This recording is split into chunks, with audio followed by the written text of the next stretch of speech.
Dimp Digital presents Idle Game Chat.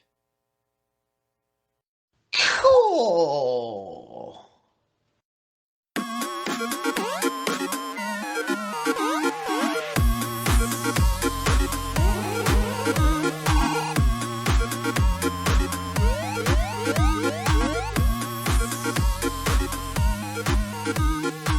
Hello, apps here from Dimp Digital. Welcome to Idle Game Chat. This is Dimp Digital's flagship video game podcast where we take you through the ups and the downs of the world of video games. We are here on your favourite podcast app and YouTube absolutely free. However, if you wish to support our grassroots independent endeavour, head over to patreon.com/Dimp Digital and join the community. Hashtag hand in pocket. You can also do it on twitch.tv/Dimp Digital if you want to see some of our live streams. And use your Amazon Prime. You'll get it for free. You get a free sub to any channel of your choice every month. Use it on some low-level toot like us. Ninja don't need it, does he? I don't know if he's still doing Twitch, actually. I don't keep up with all that stuff. But he's doing the lot. Right. He literally simultaneously now streams on Twitch, Facebook, and TikTok. Yep. Well done. That's the way to do it. But you don't. And what I'm saying is, he doesn't need someone's free sub. No, he's getting enough. So there's people still don't like sending him like $50 donations and stuff. I'm like, the man is a multi-millionaire. What are we doing? Anyway, we need to get our own whales, I think. But we appreciate the support we do get, albeit small. It's sort of makes it more. I think it makes it more intimate. Sort of like everyone that's either putting hand in pocket or using something that they could use elsewhere on the channel. So we appreciate our patrons and those that subscribe on the twitch.tvs. Joined by the resident referee Logan, as you heard there, the Nearly Man, and the Nearly Man may well continue if we do the FGL update, which we'll get into. But how's it going? Yeah, good. Yeah, I think the Nearly Man is in all likelihood going to continue. Wow. Another year where some disastrous mistakes and blows have cost me. Well, we'll get into that because FGL update is here for the week, and we had a fucking shitload of games last week, but there's only 2 this week that have come in with scores. Bayonetta 3 has finally landed, Nintendo's published game via Platinum Games. Back on track for them because they got themselves an 88.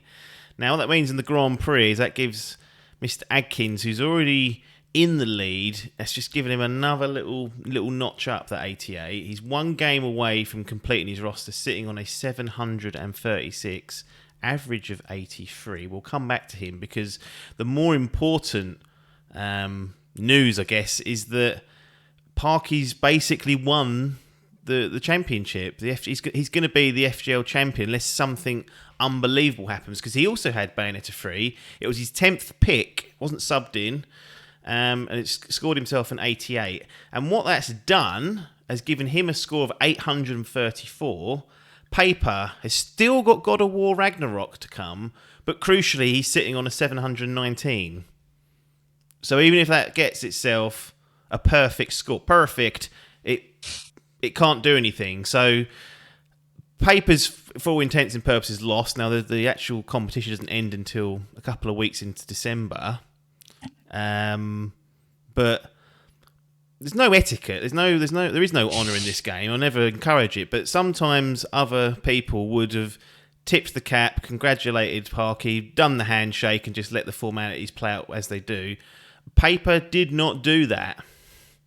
I mentioned it in the group that you've got where discussions of transfers and whatnot are taking place inside the Papers boys' sort of locker room, and just sort of poked a bit of fun and said, "Oh, are you going to be congratulating him?" And he left the group.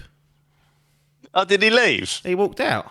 I didn't see that. I just thought I was going to say it's just AWOL. He just hasn't said a thing. No. I didn't realise he'd walked out. He left the group, and tells you all you need to know. There's a little bit of salt there. Pleasant Paper he was tabling this year as. Like he said, I've turned over a new leaf. I'm not going to be, antagonising to Parky, etc., etc. And then when push comes to shove, when it looks like the writing is on the wall, he's done that. But That may mean we never get him in for the full debrief. He might just walk away and then that's it. He just sort of slopes back into the Grand Prix and Parky's left to celebrate unchallenged. But it needs, in order for this to change materially, one of Parky's games needs to just rapidly lose points, which has happened. I must state this. This has happened with Cyberpunk, and it cost Logan in the Grand Prix. Got a 91 score when the tournament ended. Within a week, it was down to 71. Now, most of Parky's games have been out long enough that that's not going to change, but the fat lady's not quite singing, but most people at this stage are. If I had to, etch his name on the trophy, he actually gets a belt, doesn't have his name on it, but I probably would have started that engraving process now just to get it out the way so it's not getting caught up in Christmas rushes. But yeah, 834 versus 719. Paper even with 100 points can't overhaul that, so it's going to take a sensational disaster for Parky or some sort of, I don't know, F1 nowadays it's cost caps, isn't it? Red Bull just found out they've breached that. There's penalties being imposed. It will take some sort of illegal stance that Parky's taken, but that's not likely. Just hopping back to the Grand Prix, we've also got Modern Warfare 2 of the Call of Duty variety. It was in the bins earlier on this week, sitting there at 71, 72, but on release day, as we record this, it's climbed up to a 76, so no disgrace there. It's gone into Adcock's team, which, as we have pointed out, is basically gone. That's not going to mount a challenge against it. I suppose the interesting thing to look at here is because Adkins is one game away from completing the roster, it's looking at you, Logan. You've been touted as the closest challenger, despite being 2 games behind. 736 versus 546. So the sort of 190 point difference, and a lot of people say, well, that's easily achievable. But when you think about it, that means every game 295s, which is like rocking all shit these days. Yeah, doesn't happen. I mean, it's not possible that could happen to God of War like that.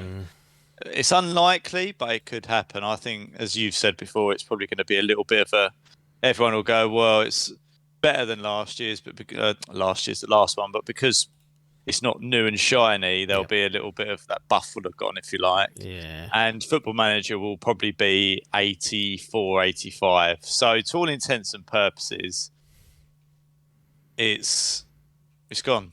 Well, here's what I look at it, is that you could get, let's say if you got within 20 points, and you're both sitting with 9 games.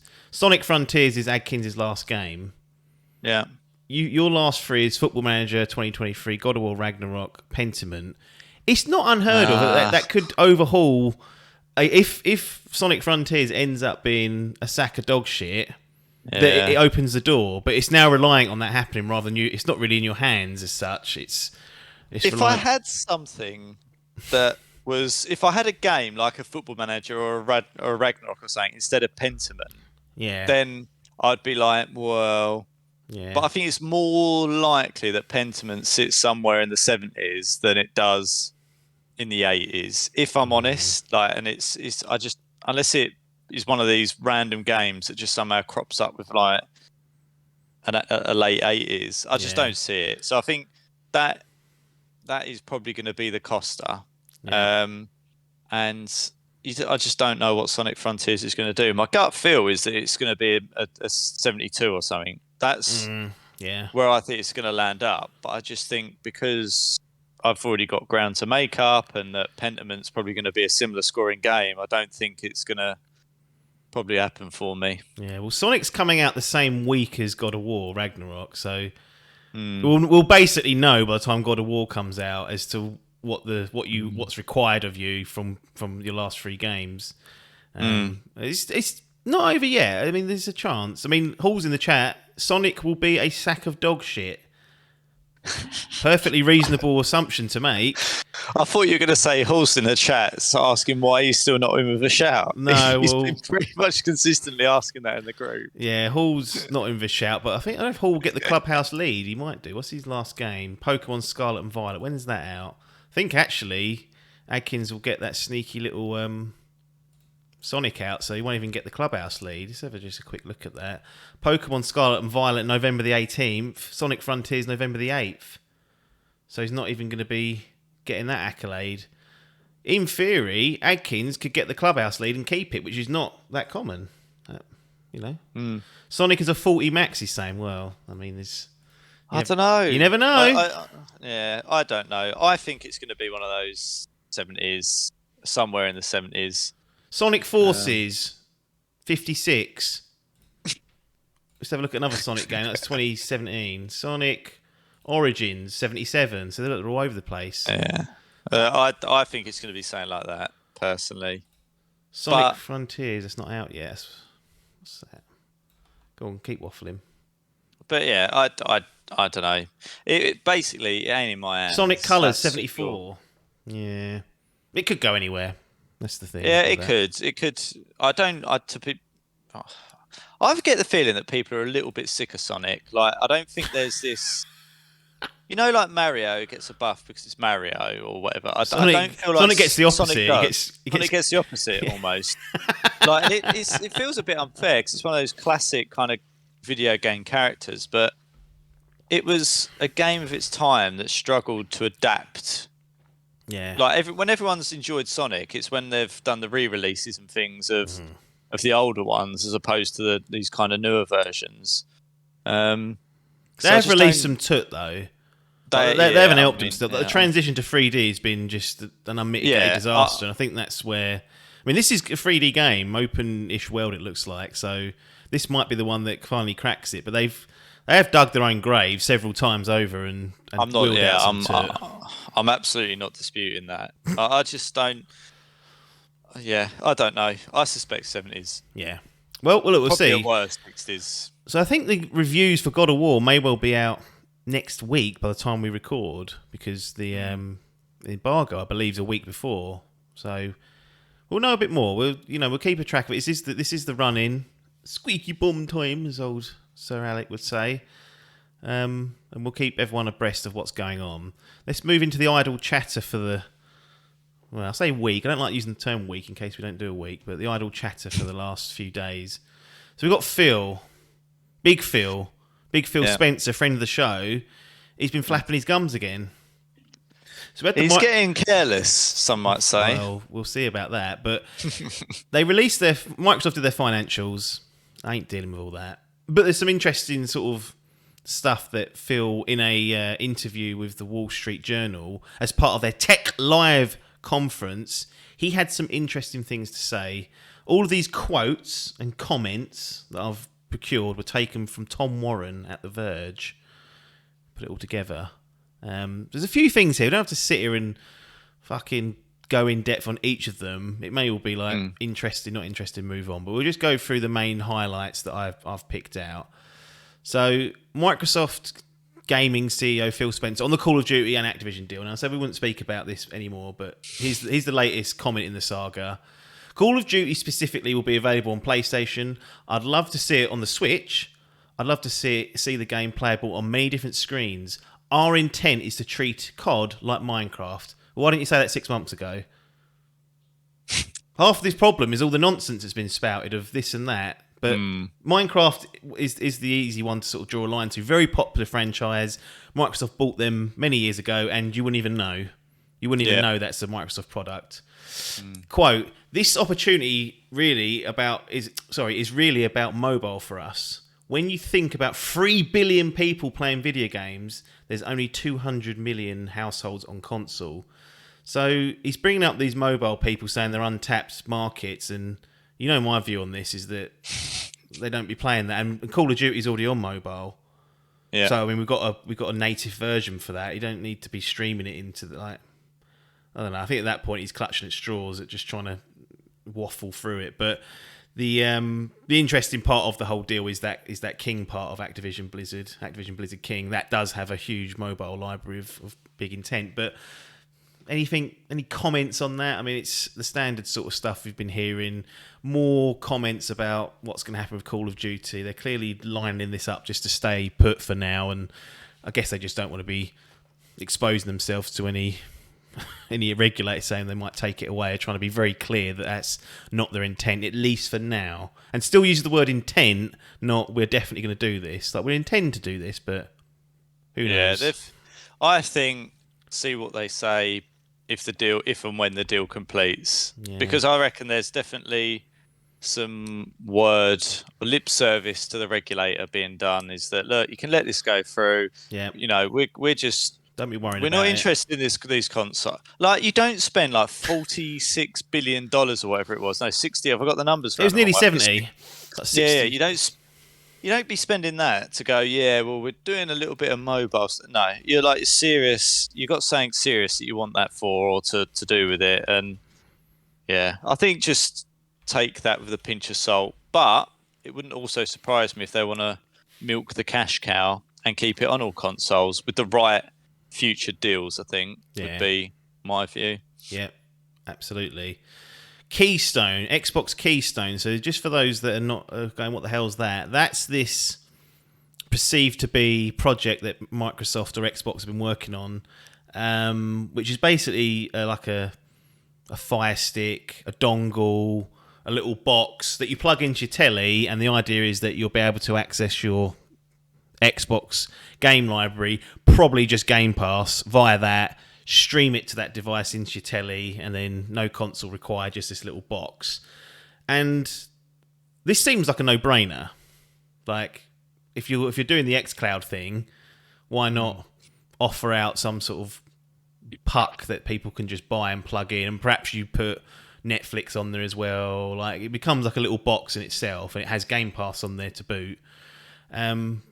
But based on what Phil said, doesn't sound like it's coming very soon. So, quote, Keystone was something that we were incubating internally.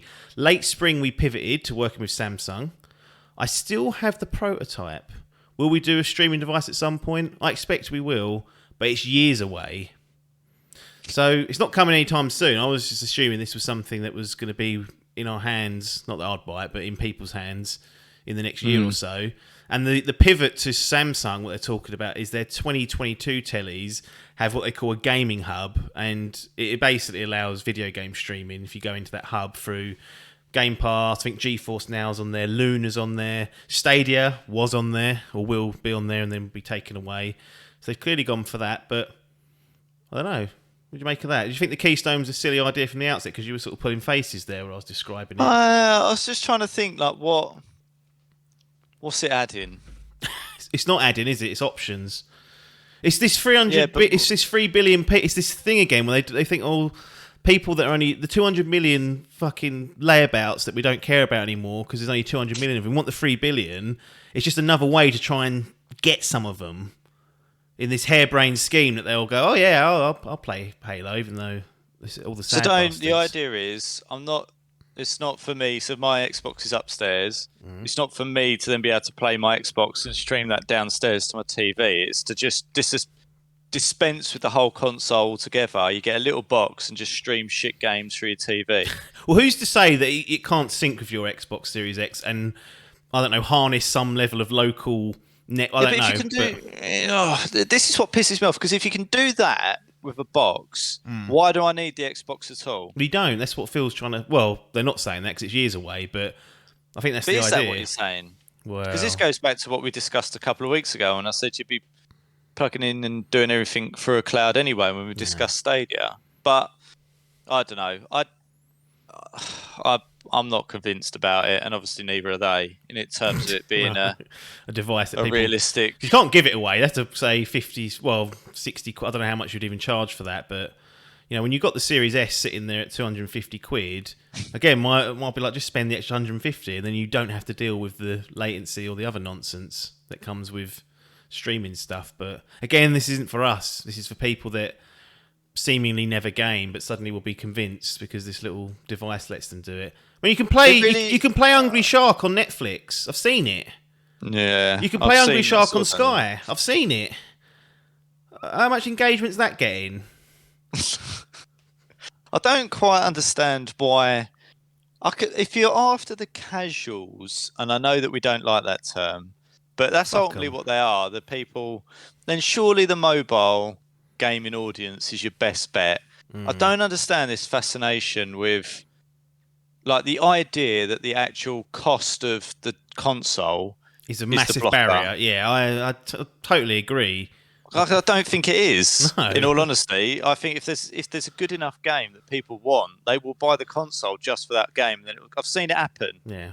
It does. My brother-in-law, literally, plays like 2 games or something a generation. He ain't completed Red Dead 2 yet, and that's what he bought his last one for. So this is it's doable. I don't understand this idea that they need to come up with something to get it in every household, because like some people just don't want to do it, and it doesn't matter how accessible you make it, they're not gonna do it. It's bizarre. Well, it's this. They're always striving for growth, aren't they? And this is a very tech. That's all Silicon Valley tech guys. They want growth. It's not enough to be, we're making 4 billion profit each year. You got to make 5 billion next year, then 6. Like, it's always growth. So they're always trying to claw new people in or change the finances around so that people are paying more than they were yesterday, which may be something we get onto. Got to keep that share price going up. We've got to keep the shareholders happy, Wow. the board, the directors. You've got to keep raking in new income all the time, saving money. It's just constant. It's like at some point you go, well, with what we're offering, there's nowhere else to go at the minute, John. That's it. You are, we are, and you're making a load, so just be happy with that and get on with your life. The partnership with Samsung is something that was kind of sort of caused a few waves, because this is it. This is how you break through into the casual audience.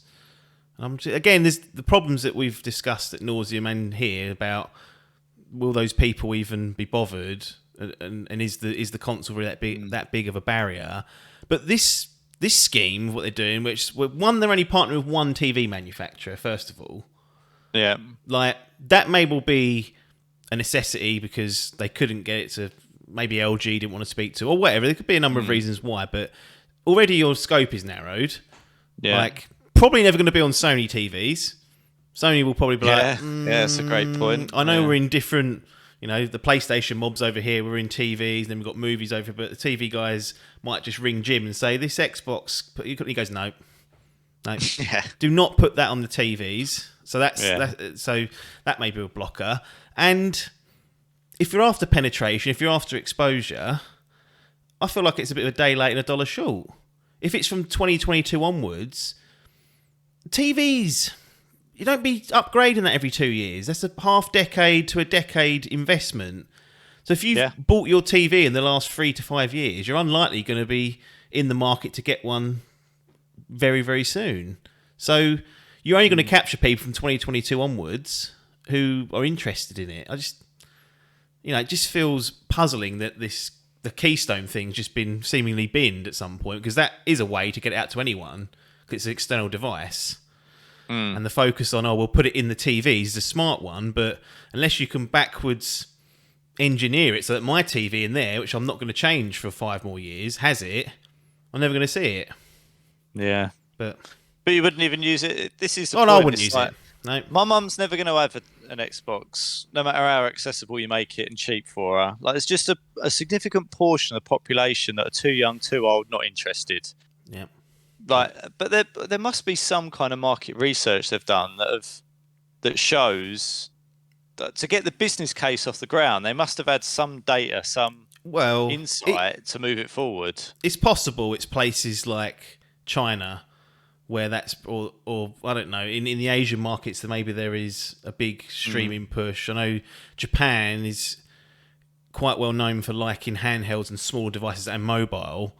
So it could be places like that are generally more accepting of it, but I don't know. Sometimes we're always in trouble of speaking of our own minds and saying, well, that's what everyone thinks. It's clearly not, but I just don't see it. There's people that you look at and you think, he's not going to be interested in this. These are the people they're targeting. He's playing his Fallout shelter. Yeah. There must be a very small proportion in my mind that see the cost as obstructive. I mean, it's easy for us to say. I guess there are people, especially at the moment, that don't have the spare cash for a gaming console, even if they wanted one. But again, I don't know. I see a lot of people driving around in Mercedes, BMWs, and these big SUVs, and spending fortunes. I mean, we're supposed to be in a cost of living crisis. I went down the seafront the other day, rammed, fireworks, everyone's having a great time. I'm like, whoa, what are we doing? People are supposed to have no money. No. So it's baffling me. Not yet. Yeah, not yet. Wait until that eating goes on. Yeah. But God. yeah, it'd be interesting to see how that progresses, I guess. Yeah. I can only Whether assume it ever makes it out. I can only assume that the strategy for the TV side is to expand it outside of Samsung and into older devices and not just be forward planning. But we will see. It's a long way off. It's only just really been launched. Well, this one, Phil Spencer hints at future Xbox Game Pass or console price increases. So here's the quote. I do think at some point we'll have to raise the prices on certain things. But going into this holiday, we thought it was important to maintain the prices. We've held price on consoles, we've held price on games and our subscription. I don't think we'll be able to do that forever. I do think at some point we'll have to raise the prices on certain things. So he's actually included games in there as well, which is interesting because 70 UK pounds, $70 is being wheeled out already on many games, Call of Duty being one of the new offenders of that. So interesting, considering that we had the whole fucking Jim Ryan chuffing up the consoles by 30 quid, Phil coming out saying no plans to do that, and then less than a month later it's like, well, we might. We might do that. It's kind of like no shit, but also, why did you get involved to start with other than just to take a cheap fucking jab when clearly there are plans to do this? You don't say things like this without some level of intent, but what do you make of this then? Yeah, I mean, to be fair, Sony are making it easy for them to be able to do it. Yeah. Like, because ultimately, and everyone in every business will do it, is that you benchmark. And if you can be, and it always depends what you're trying to aim to be, whether you're trying to be premium, the cheapest, the mid-range, whatever it might be. But I think specifically in this console space and with games, you can be level pegging quite easily if you want to, and it have no real impact. Yeah. Everyone goes, well, we've got the same cost pressures as Sony, so we've got to do it. And it's kind of like you can't really throw much mud at them for it. No. So yeah, I can understand it, and I don't really want it. No. I think we've always said that Game Pass is astonishing value. So again, it's like there's an acknowledgement there that it is probably comparatively cheap for what it gives. So it's probably fair to say, if you're being honest with yourself, you go, it is great value. Yeah, and you can't be too bitter about a price rise, but still, it's. But it's such a price now where it's a simple no-brainer. It's not even Ronnie hasn't even got to get involved in that one. He just will sit there and let it happen. If it goes, depending on what and if it goes up to, if that thought even crosses my mind, then I know something is fundamentally changed there. So my advice for people now, if you like Game Pass and are going month to month or only have it, stack now, because if they're signposting this to probably happen sometime in 2023. Once those financials are all pumped in for the fiscal year, which is like March, and then the new year in April, expect something in and around that time to come crashing down. So you can stack up to 3 years on Game Pass. I have that. I have always been doing that, finding the cheaper deals. So if you think it's great value and you're not going to sell your Xbox in the next 3 years, stack now, and then don't be caught out, and then you can sit there on the current price. If this focus on Game Pass on the subscription side, because the consoles that's a static price, one-off jobby. Actually, if Phil puts it up by a $5 a month, let's say, within a year you've paid off Jim's extra 30 quid he's asked for, and then over the years you'll give him Phil more money. But then again, we're getting into that value thing we don't want to get. If they do want to jack it up, so Alan's in the room now and you're Phil and you've got to go to Alan with the strategy, do you go in hard and just say, look, we'll raise it by $5 and leave it there for several years? Or do you do the whole Netflix thing where you go, right, let's raise it by £1 this year, so then no one really cares, £1 or $1, whatever the currency relation is, that's fine. And then 18 months you go, no, $1. Okay. 12 months, $1. And slowly do it that way and try and sneak the price up? Or do you just go in and say, look, £5 UK pounds, it's gone up or more, and you'll either be paying it or you won't be, and that's the end of it? Alan's waiting for an answer. Well, you do £1 a year. It's business-wise, it's a no-brainer. Because if you're trying to, even from a business target perspective, you whack it up £5, you get a bump a year, bigger profits, and everyone goes, well, you get a big clap, share price goes up. But then guess what? You're scrabbling around trying to generate more revenue the next 3 years because you've already done your £5 uplift. Yeah. So what you want to do, that growth again, it doesn't. Yeah, they won't factor in your excessive smashing targets from the year before. They won't average that out over 3 years. They'll go, last year you generated me a load more money, and this year you haven't. What are we doing? So, and it's much more palatable to the consumer to take that as well. So, in almost every way, unless you've got some immediate cost you need to cover, where you'd need to whack it up.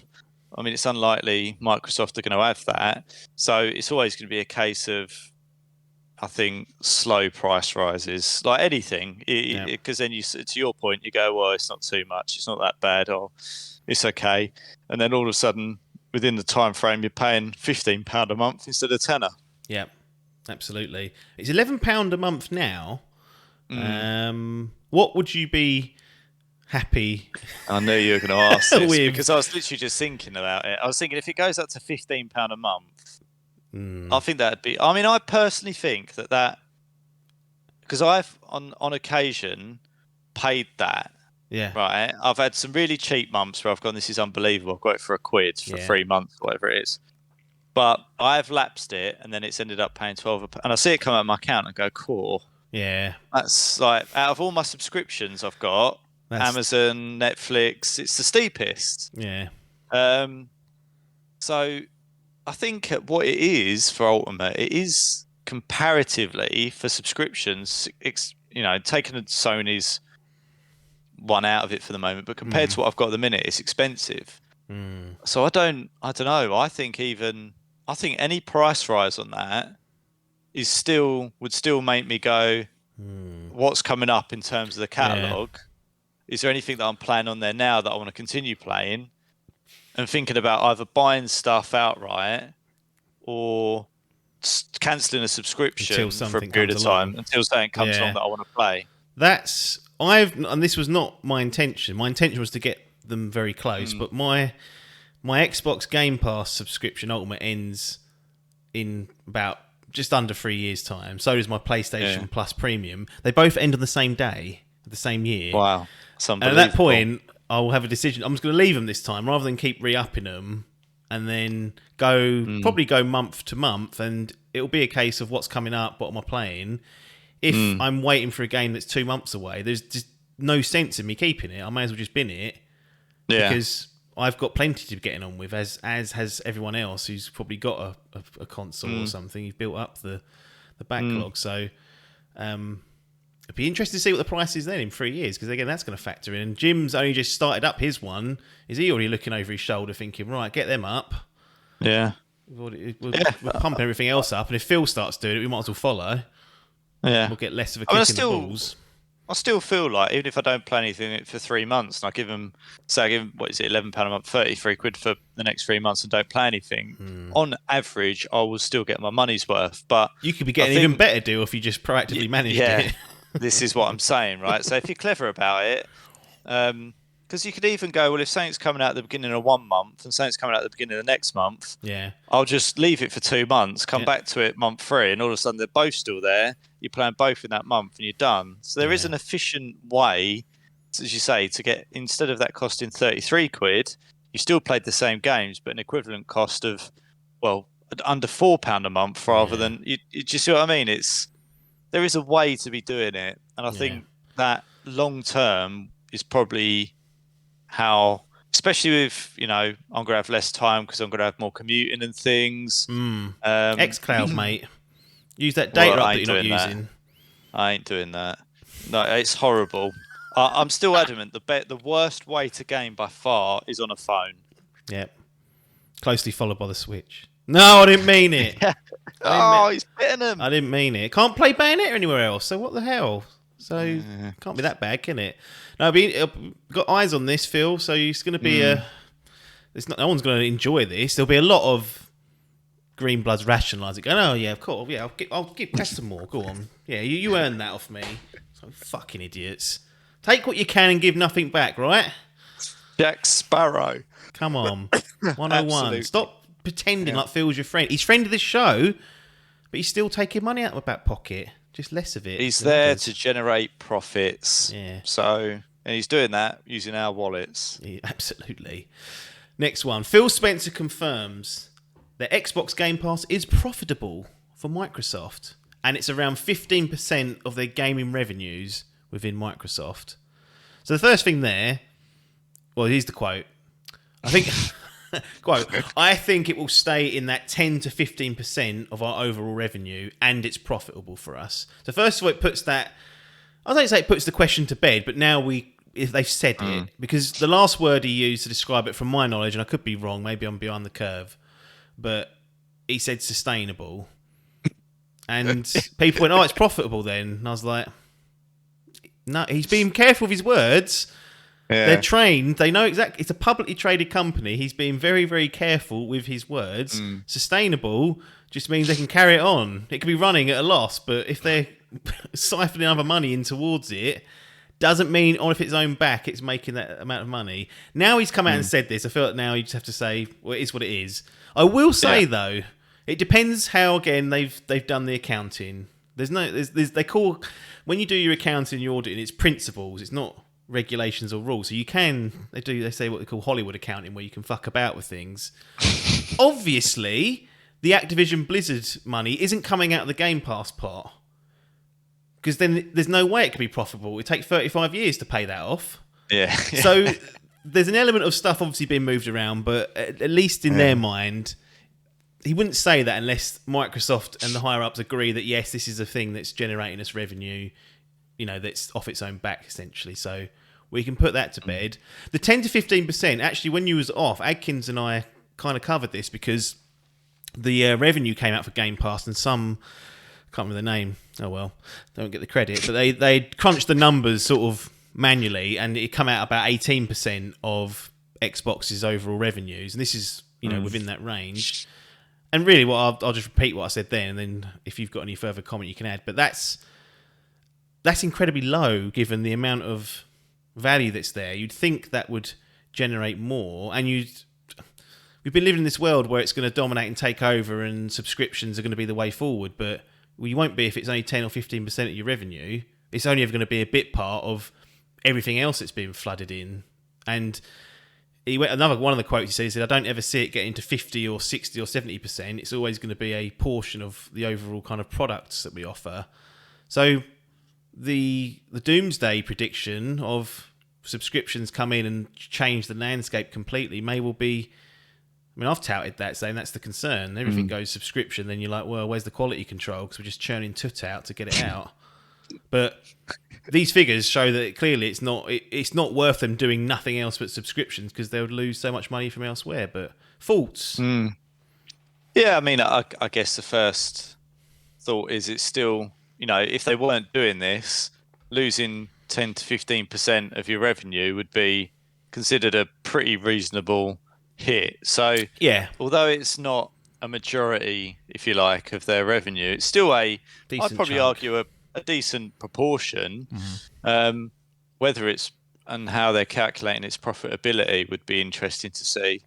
But really, all you've got to do is say, this is how much we've paid people to give it away as part of our subscription, and this is the amount of subscriptions we get a month. And ultimately, if one's higher than the other, then it's profitable or not. I can't imagine there's a lot of overheads for it in terms of data centers or whatever, to be honest, because you download the game the same way you would anything else. So that's surely all it boils down to. So, I suspect there's an element of figuring out what games they can get on there, and, how much would that cost them versus how much they're still getting in subscription. I think there's probably a bigger portion they could get. I still think the biggest problem is that there's not, and I think I said this to you the other day, I was like, get Overwatch on there. If you want to increase subscribers, increase revenue, like get things like, because it's within their gift to do stuff like that. If you've got Activision Blizzard games, surely start getting them on your Game Pass subscription. It's like instead of giving Overwatch away for nothing.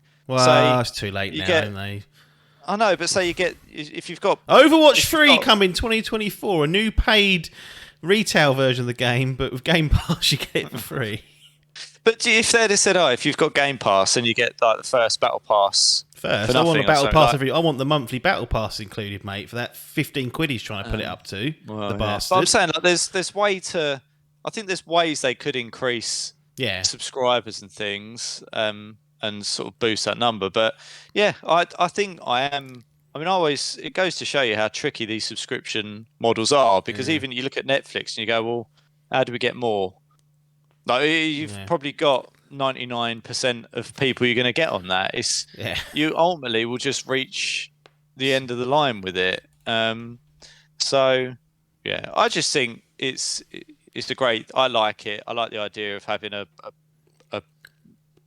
catalogue of games there for a fixed fee, and I can play as many or as little of them as I want. I think it's a great model. I just think it'd be interesting to see what they want to do to progress it, and if it's part of their strategy or if it's just one of those things they're just going to keep running with the intent for it to be 10 to 15% of the overall revenue, and that's okay. Yeah, absolutely. And on that, he also said that Game Pass on console had slowed down in terms of the growth there. So, quote, "We're seeing incredible growth on PC, ... On console, I've seen growth slow down, mainly because at some point you've reached everybody on console that wants to subscribe." Out of all the things we've spoken about, I'm dumbfounded by that. That it can't be at saturation point already. I mean, they're talking about growth slowing down, so actually it's still going to be creeping up. But is it really like peaked in terms of growth already? Like they've not even had they've had nothing. Use my words carefully. They've had very little first party stuff this year. Next year's load up to be a big one.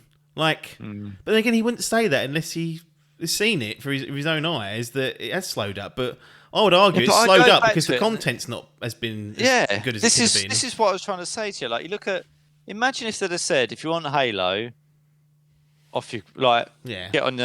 get Game Pass or whatever. You get I don't understand why you'd go, well, it's free to play for everyone. Like, what? Like, no. Like, I find it bizarre that they're not making more. Can you imagine if Sony developed something like one of their big first party games and went, you can have that. Yeah. Nothing. And you buy the battle pass if you want. Like, it's just it feels like there's some odd decisions. Like, I mean, clearly from a gamer's perspective, being able to play a game for nothing over having to subscribe is better. But from a purely commercial perspective, I find it odd that they're not putting bigger games on that Game Pass if they want to grow it. They must feel like there's more revenue to be had out of giving a game, like using that Fortnite model and saying, here's a game for nothing, buy the Battle Pass, because but then you're only getting £8 something every 3 months rather than £12 every month on the dot. I just think it feels to me like a trick that's being missed for them. If I was looking at that, I'd be going, why ain't we doing that? Alan's not happy. He's probably asking those questions. And just related to this, subscriber growth. This is from Axios now. Stevens Tortillo, Tom Warren Bind. Thank you for that. Goodbye. Game Pass subscription service fell short of the annual company target tied to CEO Satya Nadella's pay, according to new financial filings. So the strength of Game Pass has long been used to measure Microsoft's success in disrupting the gaming industry. So let's have a look. Details. Microsoft targeted 73% growth for Game Pass in its fiscal year ending June 2022. The service only achieved 28% growth. 73%. I don't know what Alan's thinking with those numbers. Sitting on that board, chucking that out there. That's 2 misses in a row. The company also failed to hit the executive pay Game Pass target last year after exceeding it in 2020. So it's like what you said earlier, though. They got cocky after 2020 and thought, well, this is going to fucking rocket ship off. And then set stupid targets, potentially. Because everyone was fucking chucked at home with fuck all else to do. Most people were I say most, a load of people were put on furlough. So you're sitting there finger up arse. Kids ain't going to school. Like, What are we doing? Use your brain. No. Like, surely you'd realise that once, like, you've got a load of people there, that growth is unsustainable. Like, most businesses would have been sensible about that. It's bizarre. Yeah.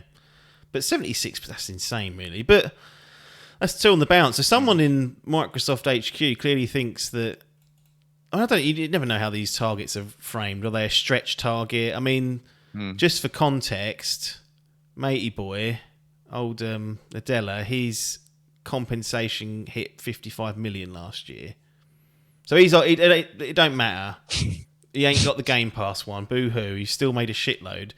It's funny, the other ones were tied to LinkedIn use, which I keep forgetting Microsoft own, and cloud revenue. So it's those three odd things to pick out of all of Microsoft for growth targets. But LinkedIn use. Use, engagement, not even money now. We're measuring fucking... How many eyes are on it for how long? Oh, it's crazy, isn't it? They want that juicy ad revenue. It's fucking madness, but no, seems like Alan's a tough man to please in Microsoft HQ, chucking those sorts of targets out there. Good lord. It'd be one of them goals. If I got something like that at work, I'd go, well, I ain't even going to bother then. I ain't going to do it. I won't So I stress can out work my about arse that one. off whilst, like, I'd have gone, I ain't going to be able to do that. They're going, well, you can try. And I'd be like, well, I ain't going to bother. Because it's unlikely you're going to be able to do anything realistic to do that. No. Crazy town. Let's talk a little about Call of Duty Modern Warfare 2. As I said, it's out now for people to play. I think people have been playing it in some sort of early access. I get confused about all the shit that goes on with games these days. So if you buy the £100 edition, you can play it 3 days early. And all right, I'm not doing that, but fair enough. Well, this is a comedy one, isn't it? The physical disc allegedly contains just 70 megabytes of data. Yeah, I saw that. Now, it's bizarre. We are digital fiends now, for the most part. But there's a part of me that thinks, what are we doing here? Because that disc is useless. Should they go? The whole point of physical is that they can never take it away from you. You pop that disc in and it will work. Nope. It's had the same with Halo Infinite. Didn't have the campaign on there. Yep. And what's Call of Duty? 100 odd gig. You downloaded it today, didn't you? Yeah, basically. Yeah, I think it was like 91.28 gig or something for the whole thing. Yeah, I mean, look, not our fight to fight because we're not really squabbling about this, but still, just a bit of a shit show. It just makes the decision easier. Oh yeah, so I'm never going to trade it in, right? No. Because it's just like I'm going to play it for the next 2 years, and by then it's worth £4 afterwards anyway. Like, I'm not fussed about that. The advantage used to be was that you didn't have to wait as long to the download because it would install whatever was on the disc, and then you'd get maybe a 10 gig like update or whatever that it didn't put on there. So it's like fine, okay. But it's like if you're just getting the disc to basically tick a box to say, yep, I've bought it, and then for it to go off and download, it's kind of like, what are we doing? It's bizarre. Yeah, I don't like that personally. Game preservation going in the bins, mate. Yeah, in my view, they should be at least put the campaign on that disc. Yeah. And then it's like, even the multiplayer, they go, well, if you want the multiplayer, download it. But yeah, to basically make everything still a download. When you imagine if you go out, buy the game, you go to town, you speak to the people in game for half hour because they don't let you come out of our chat. You come home. Chat? They're trying to sell you a bloody disc cleaning insurance or something. You name it. You've had to pay for parking. You get stressed out because do you want the Pop Funko? No, I don't want Price's Pop Funko. Get out of here. And then you get home and you've still got to wait 2 hours or 3 hours. I'd be fucking. You could have pre-downloaded it the night before probably and left it overnight and woke up and just got straight into it. Yeah. I mean, it's not good for preservation at all. I mean, it will take a series of events that would be quite catastrophic for all these games to disappear off of online storefronts. But we've seen with Stadia, which we was probably going to fail no matter what, but that it can happen even with financial backing. So something to be aware of. There's rumours floating around that there's Paul Pogba and Neymar skins in this game. Now, you've had a little flash of it earlier. Is this born out to have any sort of truth in it, or is it nonsense that's flying around? I wouldn't put it past it. I mean, I saw it and I was like, it's interesting because I've always sort of long thought the casuals play two games, Yeah. FIFA and COD, The ultimate and I used to crossover. do it. The ultimate crossover, exactly. Get So it's Captain kind of Price like, in Ultimate Team. well, it's one of those things that I thought, why has nobody done this before? Like, imagine Ronaldo being like a character. Like, I don't know. I think that'd be really appealing to a lot of people. I think it'd sell like It's hotcakes. saying they could be operators in future. That's the rumour. Yeah, yeah. So, So you could literally be that character in multiplayer. I mean, look. it's I mean, Fortnite-esque, isn't it? That's where they got that idea from. yeah, but it's been going that way Yeah. for years now. Anyway, some of the characters and the designs and whatnot. I mean, I was Terminator in Warzone. Like it's what's great. happening.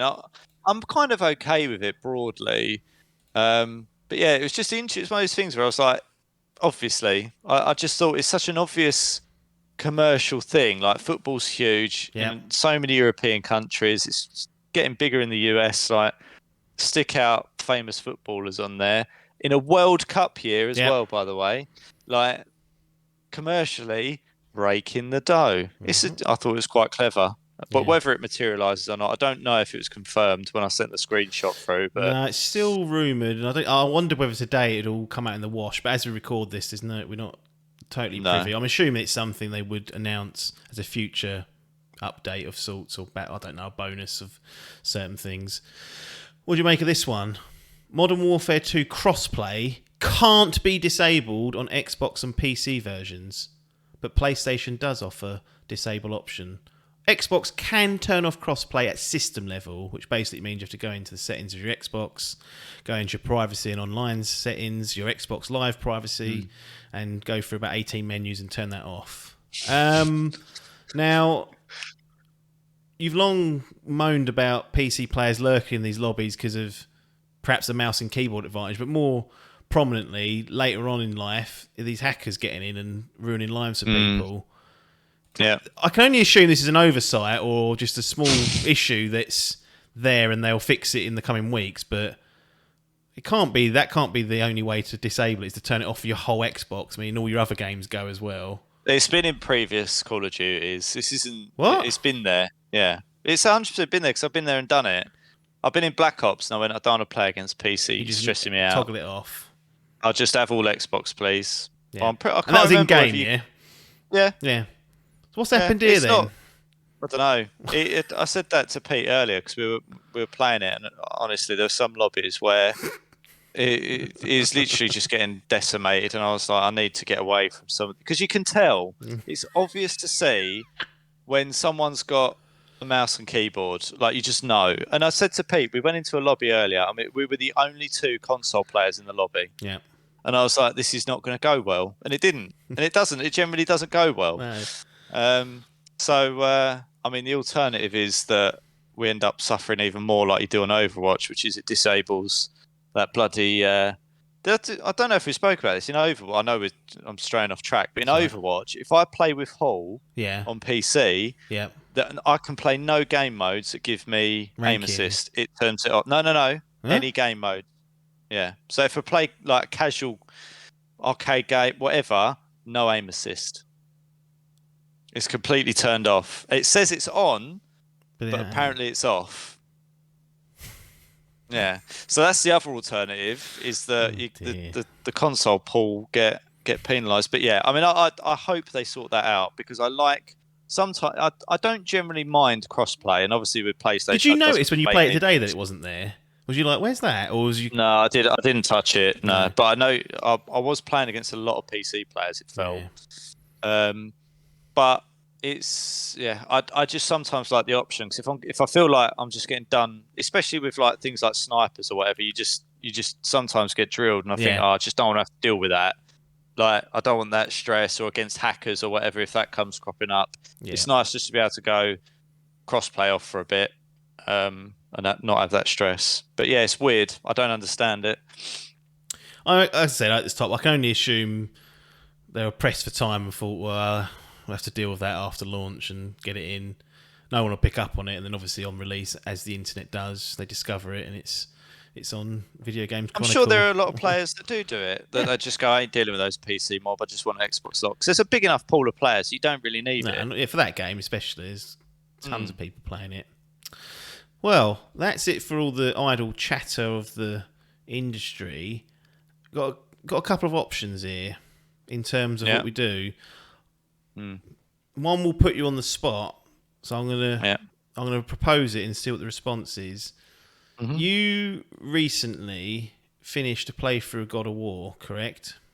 I did, yeah. In 2018. Now, we're not asking for full half-hour interviews and whatnot, but it does need to go somewhere in that gallery if it's going to earn a place, or go in the bin outside. Yeah. So we can do a hodgepodge, sort of truncated overall thoughts jobby. Yeah. And do the gallery, or I can just close it down. And the Steam Deck hardware impressions are coming at the end of this episode, so that's what's happening after whatever we decide to do here. But I thought rather than discuss it with you, I'll just propose it live on air, and if you chuff it off, then people will know the strength of your character. No, I'm happy to do a truncated. I know where it goes, so it's not a problem. He's already done it. Go on then. God of War 2018, PlayStation 5 you played it on. 60 FPS glory option there if you wanted it. In my head, I thought this is almost a game made for Logan with all that Norse nonsense going on, and Kratos being just a fucking animal. How was the experience? Because there's a lot of hype for this particular title. You've probably heard people saying greatest game of the generation, all that stuff from the PS4 era. But overall, how was it? How did it do for you? Yeah, I think, it just, again, I guess in terms of cards on the table, to your point, I love Norse mythology, the Viking stuff. I watched all the Viking series, films. Loved, obviously, Valhalla to a point before it started. The first 100 hours, just the second 200 that were felt a little bit, a bit long in the tooth. So yeah, I think you're right. In terms of aligning with my overall interest, it seems like a no-brainer. I think I said to you, I don't really know how this game passed me by, because I did have a PS4. Yeah. And yeah, I think for some reason I always had a bit of a preconception that the game would have like Scrabbler-esque things in it that kind of, I don't know why, I just sort of went, I must have seen something at some point that kind of put me off it, and I was like, that's not going to be for me. But then, over the years, I've watched some videos, and I sort of, I get to a point with these games as well sometimes where I think if too much time's passed, it kind of just falls off the radar, and I felt like that's where it was with God of War. Anyway, obviously got the PS5, and they had that collection on there where there was all the Spider-Man, like all the classic PS4 games sort of redone a little bit, and I was like, God of War's on there, and there wasn't a lot for me to play on my PS5, so I was like, 60 FPS, why not, give it a go now? So that's kind of what got me back into it, and I played a bit of it, didn't I? And then various other things cropped up that kind of kept trumping it, and you're like, are you going to go back to that? And I was like, yeah. And I thought, he's probably thinking I'm never going to go back to that, because I've said that before and not done it. But I always had Witcher I lent you all those years ago. That got but from it. I got snarled up in a well, and that does have some scary stuff in it that bothered me a little bit. Those it didn't go down well. But anyway, it kind of got pushed to the back burner for a bit, and I finally got a clear runway, I think, to actually give it a good playthrough, and I loved it. I absolutely loved it. And people say game of the generation. I would have struggled, I think, it'd been two games for me on that PS4. It'd have been between Uncharted and that. I think, I didn't play a lot on my PlayStation, but those two games if I'd have played those on my PlayStation, and that was the only two games that I played on the PS4, I'd have been like, that is worth it. Yeah. Like, they were both that good. So I'm not sure whether I could definitively say that I preferred it or not to Uncharted, but as a game in its own right, it just ticks basically every box for me. No multiplayer though. No Pee-wee No, to but talk to. sometimes I'm good with that. I mean, I know that me and you, in a lot of ways, are polar opposites in terms of I largely prefer multiplayer games, and then the odd kind of single player experience on the side. You're pretty much a flip on that. You'd rather do the other way round. But I do enjoy a good single player of sorts, and in the same way that I absolutely loved every minute of Uncharted. Yeah. And I was really invested in that story. It was the same with God of War, and I thought voice acting's excellent, game mechanics excellent, graphics brilliant, gameplay brilliant. Like literally, you could just go through, and everything is an easy 8 or 9 out of 10. Like there's nothing when I played it. When we do this and we can go, yeah, but Yeah. there's not really a but. I can't sit here, and even when I was playing it, there's nothing where I can really go. But if I was being super critical, I'd like to be able to traverse the map a bit easier than but that's being hypercritical. I think for what I wanted and what I got out of the game, absolutely thoroughly enjoyed my time there. Yeah. And I feel like I played it at a really good time when Ragnarok's imminently out. And I feel like I've played it, got enough hype, and there's a good enough gap between the two where it doesn't feel like I'm going to be exhausted from it. So, yeah, excellent game. I don't know what else to say. So the Dimp Digital Gaming Gallery, where's it going to go, if at all, into the gallery? Yeah, little bin out here. Can you imagine? I think any credibility that we would have would be instantly washed away at that point. I'd just like to hear Biff's outcry of protest as well. Be fuming. It definitely goes in 100%. Lovely jubbly. So we've arrived at your personal exhibition where all your gaming exploits are displayed, along with whether they're a platinum, a gold, or a silver or bronze. In your eyes, what's the accolade that you're going to hand out to God of War and showcase it in your exhibition? Yeah, I mean, it's a no-brainer. It goes in platinum. But it absolutely does. It's one of the best games that I've... Again, the only game that I can recall, really, from a single-player experience I've enjoyed and been as invested in as that is Uncharted 4. And that for me was... I was surprised at how much that got me, but this was a similar kind of game. I was so invested in the things that the characters were saying, in Atreus and his development, Kratos' humor almost and personality. Like I haven't found myself that invested in a personality and a character in a video game probably since Uncharted. Like it reminds me, I guess. I guess I've played so many video games, and you kind of just take. I've always played video games, and always, using Destiny as an example, I'm always a gameplay first kind of guy. I'm not. I don't ever find myself too fussed about narratives and stories, but sometimes there are games that just naturally get me invested. And this was one of them games. It was exceptional, I think. Well, there you go. God of War, not quite on the eve of its sequel, coming in the next 10 days or so for people. So it's not far away from Ragnarok, the sequel, and the chapter that will end the Norse mythology. So they did say they had conversations about doing 2 or 3 games. They opted for 2. Unusual.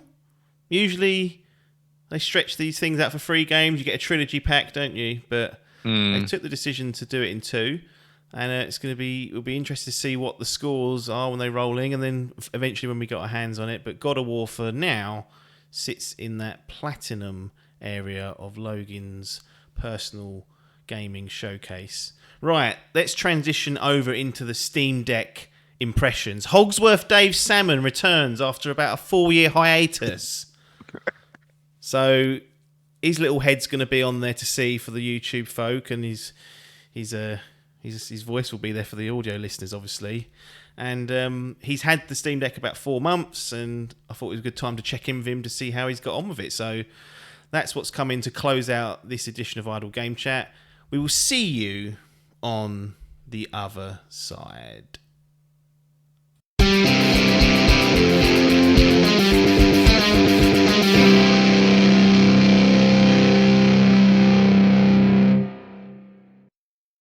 Here we are then, back to close out Idle Game Chat. Not with some game impressions, this time some hardware impressions from our old friend Ogsworth Dave Salmon. Been a long time since you've appeared on the podcast. I think the last time we got you on was to go through our favourite PC games ever made.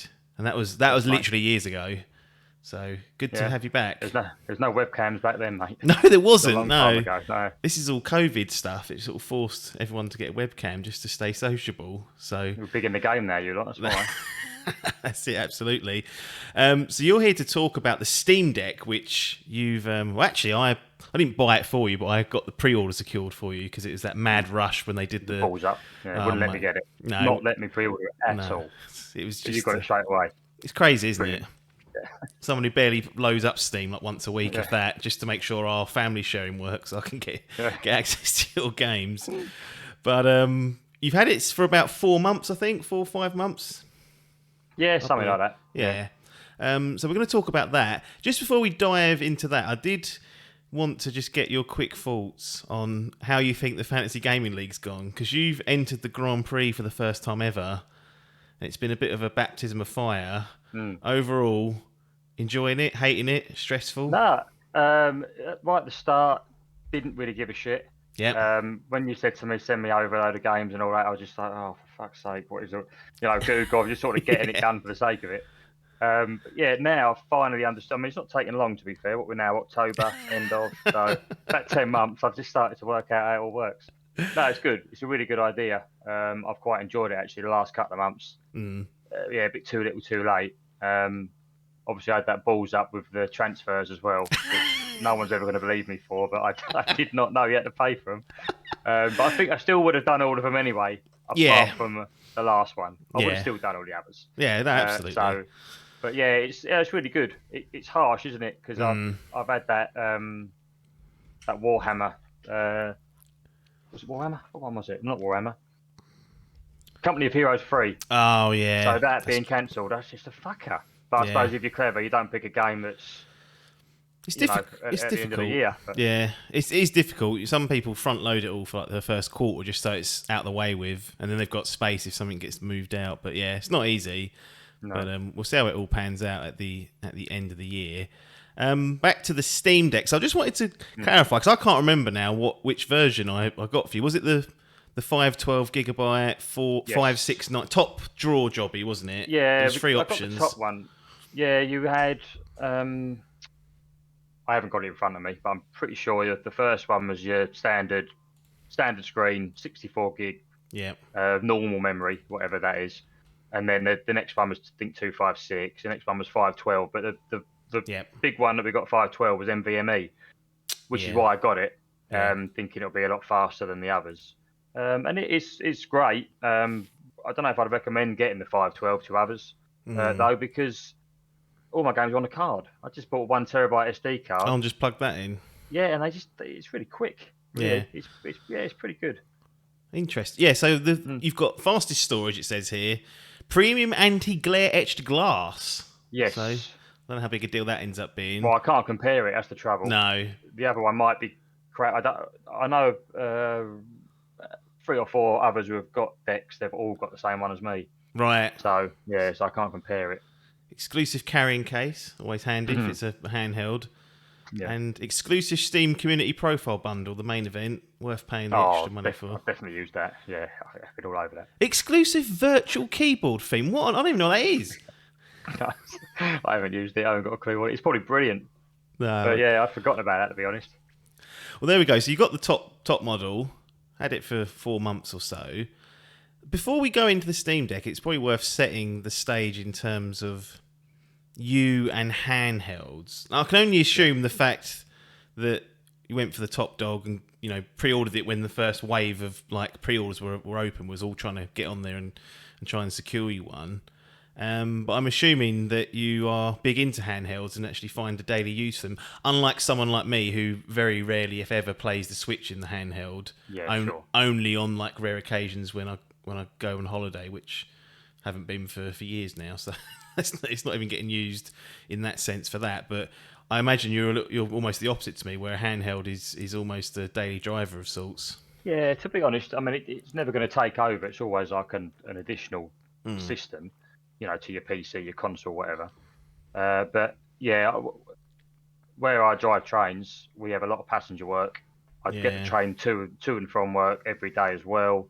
So it just really comes in handy. Yeah. Just for Or sitting when there you're on the doing picket that. line, sort of standing there. Oh, absolutely. I'm always on the picket line. So yeah. But yeah, no, it is. It really does come in handy. The Switch is the same. Yeah. But it's just getting a bit on, isn't it? And I've got 1,500 games that I haven't touched in my Steam library. Well, that's the thing, isn't it? Yeah, it is. But that is, the library has been built up over many years of Steam sales and whatnot. And I dare to say you've probably played less than 30% of everything that's on there. That's about right. If you're anything like me, anyway. So you do have just an unbelievable library there. What has your kind of main use for it been? Has it been playing Steam library stuff, or have you been using it as a bit of a emulation tool to I've seen a lot of cool stuff that people can do with it and have been working on. So have you been doing sort of traditional Steam stuff, catching up on your PC games, or emulating, or a bit of both? Yeah. So definitely a bit of both. When I first got it, you get all excited and just go on and just download loads of games straight away just to test them out, see how it runs and all that. Yeah. So I did that with a load of Steam stuff. Then, there's a few YouTube videos out, but a couple more were sort of popping up of emulation videos, how to do it. And for me, it's always, I do it on every system I can because I've got my arcade machine. Yeah. I'm sure I've told you before. So I bought that years ago, and that's got just about every single game from, God, like an Atari, whatever, from the 80s and all that. So it's got every ROM you can think of. So it's quite easy for me to just throw that straight on there. And it's absolutely fantastic. The emulation side of it is it runs everything. But it's not just that it runs it well, it's the artwork and going through the menus to pick different games. Like, you've got achievements now on RetroArch, which is one of the emulators that it uses. I discovered that, and all of a sudden I'm going back to old Game Boy games and all that. So that's been really good. You can't get bored with that. You can pick it up any time. So yeah, I was into that quite a lot first. Now that's sort of faded a little bit. Yeah, it's just really random stuff. I mean, just going through it now, I've been playing things like, I've gone back to Crash, the Crash Bandicoot trilogy. Mate, they're bloody hard, those games. Achievements really fucking hard, especially to get all the achievements. Yeah. Really hard. Spyro's even harder. So yeah, things like that. I've been playing a bit of Street Fighter on there. The Monkey Island. Monkey Island I've been waiting so long for. Yeah. It's point and click. Yep. I actually prefer it on a Steam Deck. Did you play the sticks on that, or do you use the touch screen? Is it a touch screen? You just move around. Yeah. It is a touch screen, but no, you just move around with the sticks. It doesn't sound very good, but they've done it. It's designed to be played with a controller. Yeah. So, that's been really good. Just 50-50, really. It's just capable of anything. It really is. Besides playing something, brand new that come out yesterday, if you want to play it high flying, high frame rates and all that, not quite. You're not going to get away with that. But you can still play it at a good frame rate, solid. Like, I've seen Elden Ring running really well on the Steam Deck. Yeah. Like, none of that hitching bollocks that some people have been getting. And that's like brand new from this year. Yeah, I was gutted really. Like, I'd finished Elden Ring by the time it came out on the deck, because I could have just sat there and grind. Where you just constantly leveling up, resetting at the thing, coming back leveling. I could have just done that. Yeah. A couple of hours a day. And get those runes. But I'd done it. Yeah, I'd already done it by then. But yeah, I did try Elden Ring out on there. Yeah, it was good. Yeah. As I say, it's not better than playing it on your big TV. No. But it's cool. Like you say, it depends what you do. My mates who have got it, they're not using it on the train. They're in the living room with the missus. Yeah. They're watching TV. Yeah. And they'll just be sitting there playing some crap on that. You stick any Bluetooth headphones in. Yeah. Drown them out. Headphone jack. Has it got headphone jack? Yeah, it's got headphone jack as well. Yeah, it's got everything. USB. I've got the dock as well. Yeah, we'll get into the dock a bit later to find out what use that is. But yeah, it really does seem like a really nice all-round package. Like, you can do some modern gaming on it, absolutely. And it looks really good. Again, I've seen Spider-Man running on it, looking like great. On that side screen, like, you will not find a better bit of tech that was going to run something that intensive. And then, like you said, you can dive in with all the emulation stuff and whatnot. With the more modern games, how is it setting it up and optimizing it? Because one of the banes of PC existence is the optimization, the tweaking, the fiddling around, and frame rates sliding around. Does Steam Deck make that process a little bit easier and more streamlined, where a profile might be available for certain games, and it'll just say, "Look, here's the sort of Steam settings of sorts," and then you can just use that rather than having to fiddle fuck around every 2 seconds. It's not like you can run a frame rate limiter on it, is there? Well, you probably could, but you just want to make sure it's running smoothly. You can. It's no different really than loading a game up on a PC, because it is a PC. But I think where it's a bit like the Switch, and I've had this. I'm sure I've had this bit of banter about this on the group before. But like people say, it's a 720p screen. The Switch, it's crap. It's not. It's so small. It doesn't matter. That's the perfect. You can't tell. So, but because this is not 720p, but it's not much more. I think it's 1200. I think it's 1200 by 800. I might be wrong. I think that's what it is. I'll try and look it up. So anyway, you go as long as you're set to that. You were correct. 1280 by 800. Well done. Yeah, I thought it was. So as long as you're set to that, which, I mean, from my experience, 9 out of 10 games default will be set to that, just like they should be on a PC game. Yeah. You've got a 1080p monitor, it should by default be on 1080p. Yeah. With the majority of games that I've been playing, you've not had to worry about the settings, because where it's running at 800p in theory, it's got plenty of headroom. You've got one high and all that anyway, so whatever it's set to, it's going to be okay. Yeah. Maybe your Elden Rings and stuff. You might want to go, if it's running a bit slow, but you can there's a button on the side, you just press that and then go, there's like options you can have an FPS meter and all that, so you can check how things are running. But yeah, there isn't like a Steam Deck mode for the games, because they're all built for PC. And it is a PC. And it is a PC. So I was going to ask that later on, but might as well touch upon it now. It was marketed as a PC on the go rather than a handheld sort of console, or whatever you want to call it. Does that match up with your experience? Like, is it literally a little PC? That's definitely. It's what you want it to be. Yeah. I mean, so you press so there's like a home button basically on the side. You press on that, go at power, and then switch to desktop, which is basically going onto your desktop. It's Linux. Yeah. I've never used Linux before in my life. I'd heard of it, and I know there's people who love it and all that. But whether you like it or not, if you've never used it, it's quite intimidating, because I like to mess around with it a bit for the emulation stuff. But again, it's only following YouTube videos. But sorry, my point is, if like my mate is a bit like you, he's probably worse. No, he doesn't want anything to do with going on desktop mode. Right. None of that shit. He wants to turn it on. He'll always turn on in what's it called? Like is it game? I think it's game mode. Yeah. He'll always turn on in the normal mode, where it's just basically Steam in big. Your games are in big art and all that. You've got your store. Yeah. Just your basics really. It will load up like that. It does look like a handheld. It looks more like a Switch. Yeah. Until you go to the desktop mode. So you don't need the desktop mode if you don't want to mess around with anything. No. You're happy with just the games that are purely, are verified on Steam and all that. Because obviously some doesn't support, like Destiny 2, for example. It's the only game I've come across. There's plenty. Yeah. But that's the only one I've come across that I would have liked to have played on it. That's the anti-cheat, isn't it? That doesn't play well with the Proton or the I guess the Linux-based version of the operating system. Same with the new FIFA. Oh, really? I was going to get that, but that doesn't work on a Steam Deck. 22 works, no problem. But because of the anti-cheat, 23 won't work on it. So I don't know if that's something they can sort out. But well, you'd hope so, wouldn't you? It's got I feel like the Steam Deck's getting some really good traction, and everyone's been really positive on it. So this dock that you've bought separately, I didn't have to get involved with that. You got that off your own back. Yeah. Ordered it.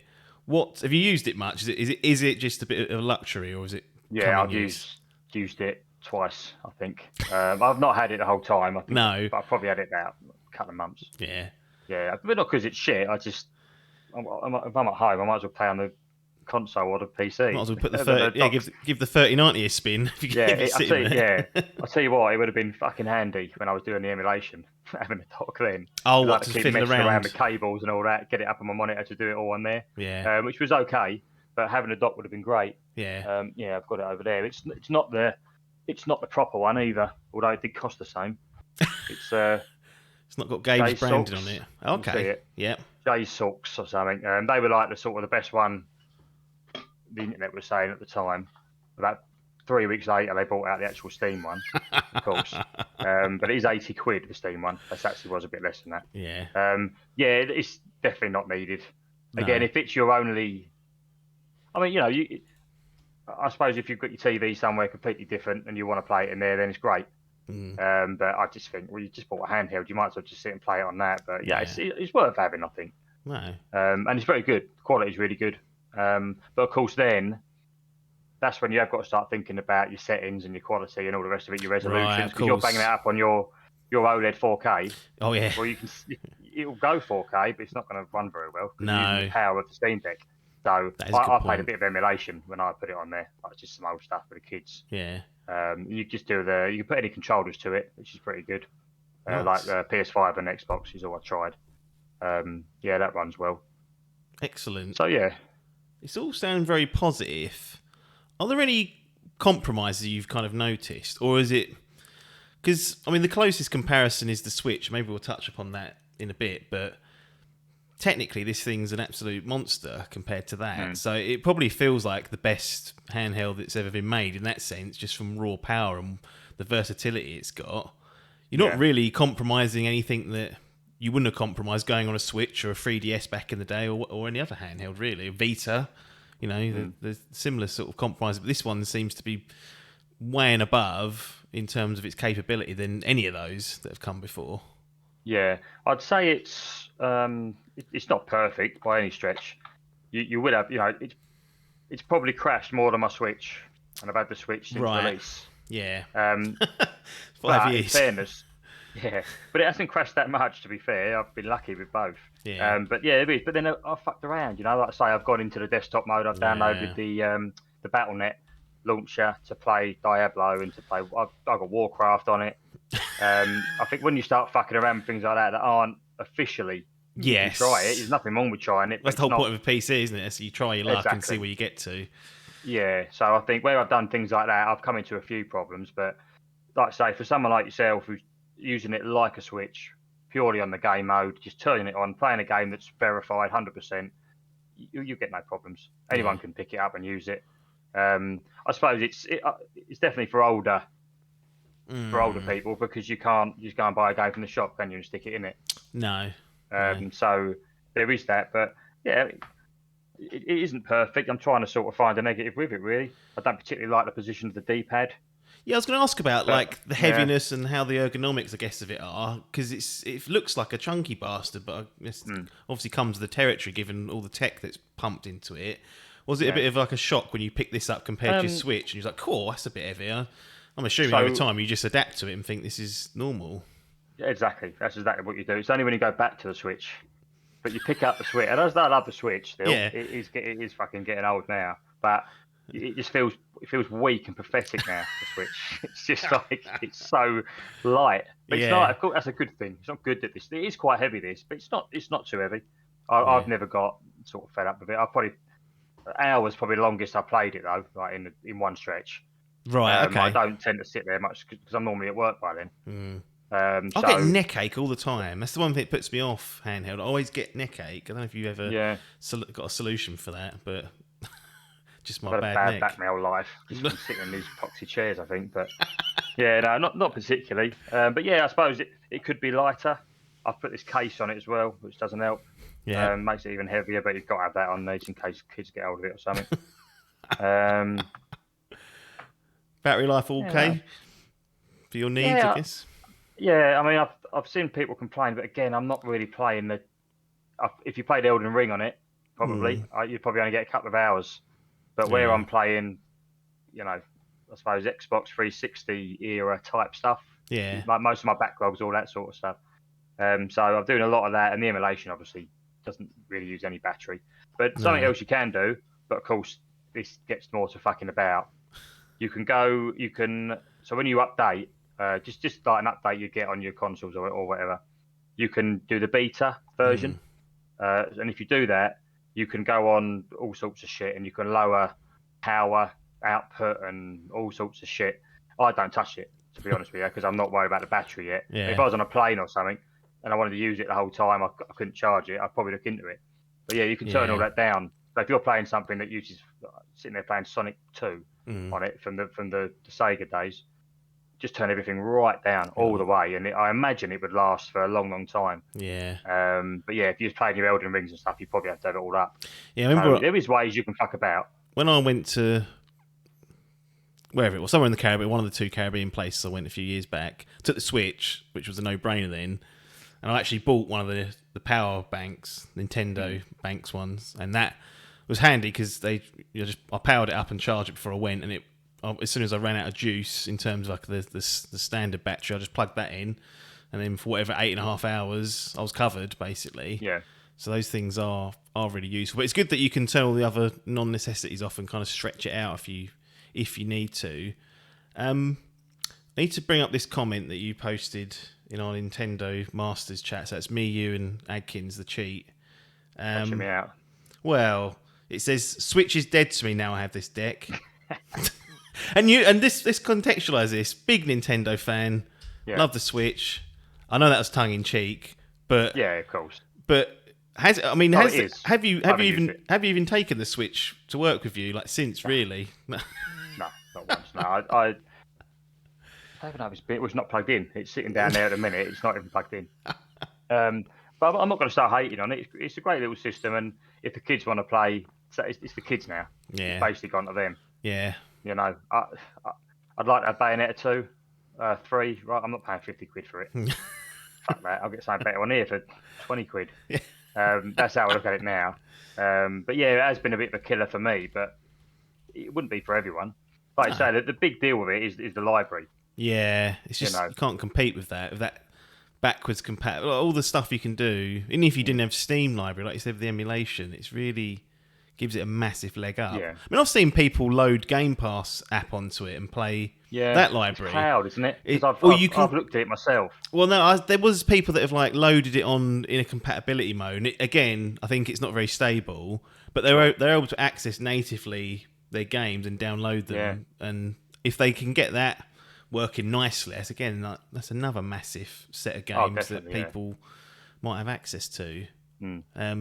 The final comment you said was, "This is the best bit of tech that I've got in the last 10 years." Yeah. Bold statement, but given what you've presented today, I don't think I doubt you when you say that. Yeah, it's one of them things. It's not like, like you said, I don't think you would get much use out of it. It's a fantastic bit of tech. It's probably not for you, but that doesn't matter. No. It's surreal, really. The fact that it's this good at this size, and then can do all this stuff. Yeah, it's crazy. And it's different, isn't it? Oh yeah. I know you could say we've had handhelds for years, but of course we have. But not PC like that. handhelds that are this fucking good. No. And really for the price. Okay, I did get the dearest one, but like I say, if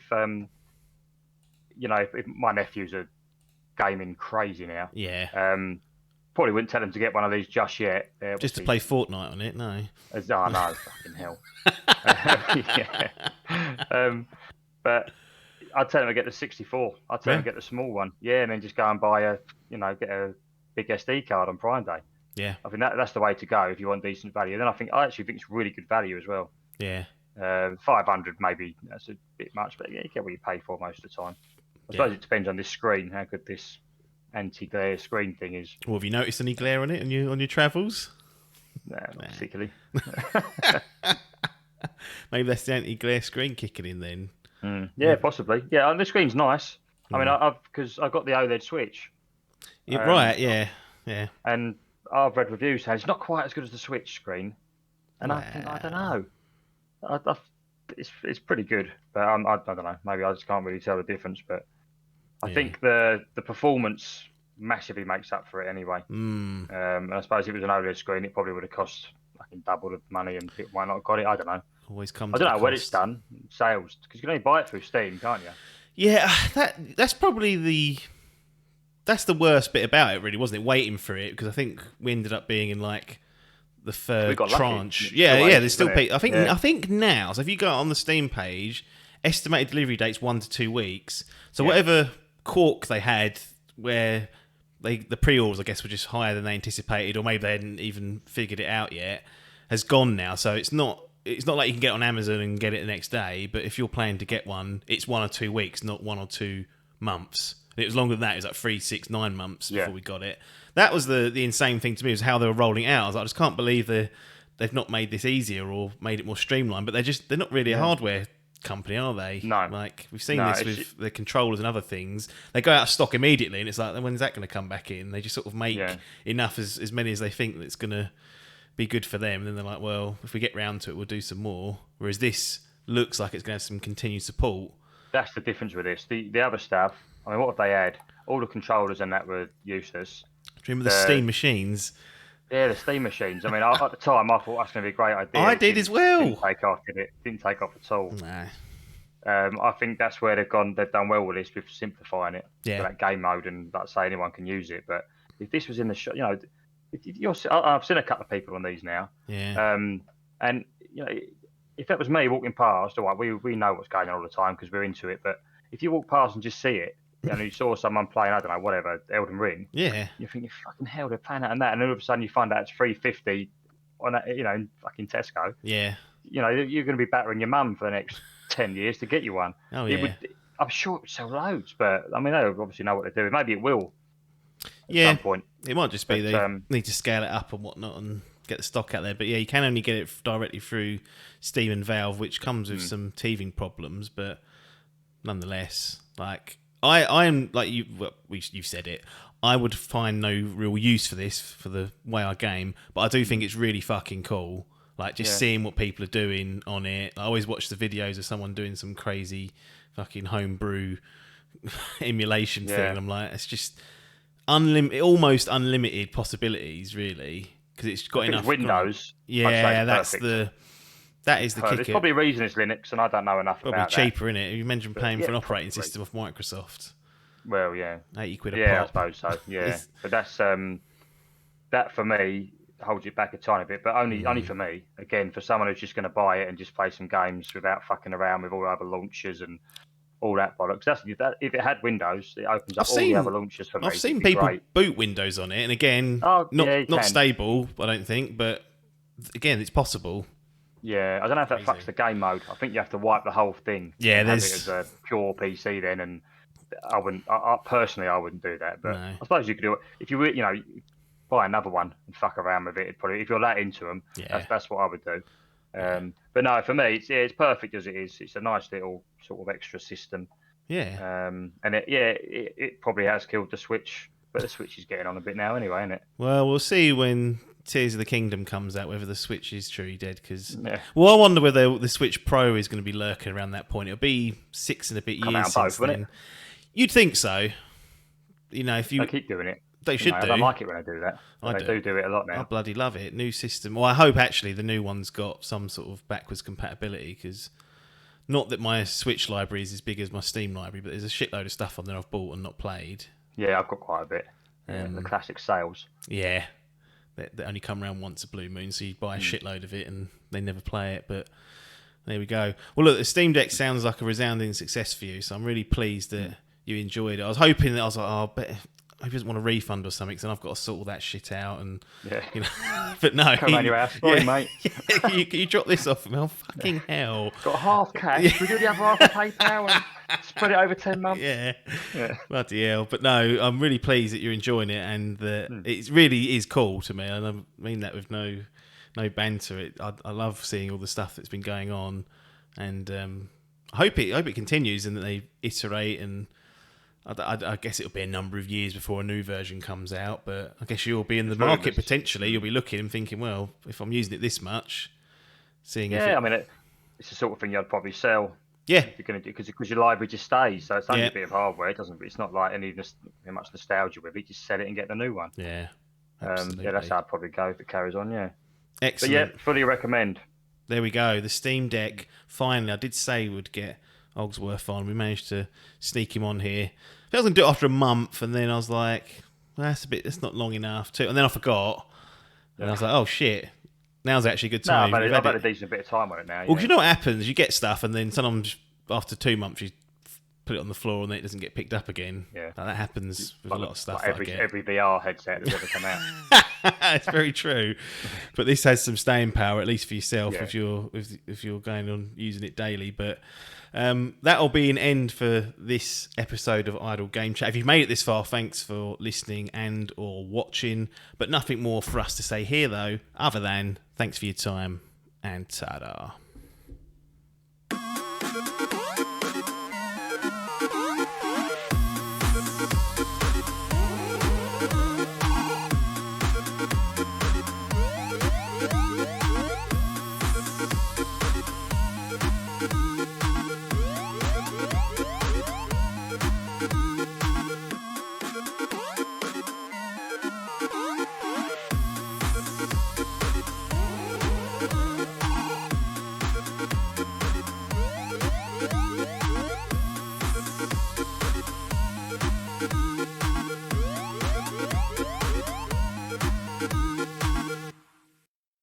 This was a Dimp Digital production.